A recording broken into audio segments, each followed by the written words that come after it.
YSR party నాయకులు ఆంధ్రప్రదేశ్ రాష్ట్రంలో అలజడులు సృష్టించాలని, మత విద్వేషాలు రెచ్చగొట్టాలని ఈరోజు రకరకాలైనటువంటి ఎత్తుతూ ప్రజల్ని దారి మళ్లించే కార్యక్రమాలు చేస్తా ఉన్నారు. ఈరోజు టీటీడీకి సంబంధించినటువంటి గోశాలలో మరణాలు జరిగినాయి, గోమరణాలు జరిగినాయి అని చెప్పి ఒక కొత్త అసత్య ప్రచారానికి కరుణాకర్ రెడ్డి గారు దిగుతా ఉన్నారు. ఈరోజు ప్రపంచ వ్యాప్తంగా కోట్లాది మంది భక్తుల మనోభావాల్ని దెబ్బతీసే విధంగా ఇటువంటి తప్పుడు ప్రచారాలు చేయడానికి మరి కరుణాకర్ రెడ్డి గారు ప్రయత్నం చేస్తున్నారని చెప్పి ఖచ్చితంగా మనం అందరం కూడా చెప్పొచ్చు. తిరుమల తిరుపతి పవిత్రత మీద, స్వామివారి గురించి కూడా మరి గతంలో నల్లరాయది, దాని మీద చెప్పు విసిరితే ఏమవుద్ది, పెకలించేస్తామని చెప్పి మాట్లాడినటువంటి వ్యక్తి ఈ కరుణాకర్ రెడ్డి. ఇవాళ ఆయన వచ్చి ఇటువంటి ప్రశాంతతకు భంగం కలిగించే విధంగా ఇటువంటి ఆరోపణలు చేసే కార్యక్రమానికి వైఎస్ఆర్ పార్టీ నాయకులు దిగజారుతా ఉన్నారంటే ఇవాళ మనం అందరం కూడా ఆలోచించాల్సినటువంటి విషయం. కోట్లాది దేవతలతో సమానమైనటువంటి గోమాత మీద కూడా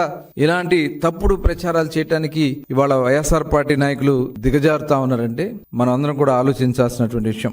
గోమరణాల గురించి తప్పుడు ప్రచారం, 100 ఆవులు చనిపోయినాయి అని చెప్పి ఒక తప్పుడు ప్రచారాన్ని వాళ్ళు చేస్తా ఉన్నారు. మామూలుగా గోశాలలో దాదాపు 2600 గోవులు ఉంటే అక్కడ వృద్ధాప్యం వల్ల గాని, లేదైతే డెలివరీలో ఇబ్బందుల వల్ల గాని, వ్యాధుల వల్ల గాని యావరేజ్ ఒక 10 ఆవులు మరి అక్కడ మరణిస్తూ ఉంటాయి. దాన్ని కూడా ఇవాళ ఒక తప్పుడు ప్రచారాలు చేయడానికి ప్రయత్నం చేస్తా ఉన్నారంటే మనం అందరం కూడా ఆలోచించాల్సినటువంటి విషయం. గడిచిన 3 నెలల్లో వృద్ధాప్యంగా గాని, ఏదైతే మనం చెప్పినటువంటి వ్యాధుల వల్ల గాని 40 ఆవులు మృత్యువాత పడితే అవన్నీ ఒకసారి చనిపోయినాయి, 100 ఆవులు చనిపోయినాయి అని చెప్పి తప్పుడు ప్రచారాలు చేస్తా ఉన్నారంటే ఎక్కడో చనిపోయినటువంటి ఆవుల ఫోటోలు తీసుకొచ్చి అవి చూపించి ప్రచారం చేయడానికి మరి దిగజారుతా ఉన్నారంటే ఇవాళ మనం అందరం కూడా ఆలోచించాల్సినటువంటి విషయం. గో సంరక్షణ శాల పైన తిరుమల తిరుపతి దేవస్థానం ఒక ప్రత్యేకమైనటువంటి దృష్టి పెట్టడంతో పాటు అక్కడ నిరంతరం సమీక్షించుకోవడం జరుగుతూ ఉంటుంది. 250 నుంచి 260 మంది గోశాలలో అక్కడ వాటికి పర్యవేక్షిస్తూ వాటి అవసరాల కోసం,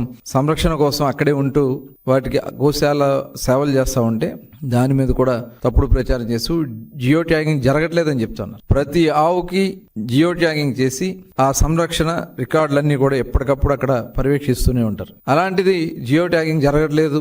ఎవరి కోసం మీరు ఈ మాటలు మాట్లాడుతూ ఉన్నారో కరుణాకర్ రెడ్డి గారు తెలియజేయాలని చెప్పి నేను కోరుతా ఉన్నా.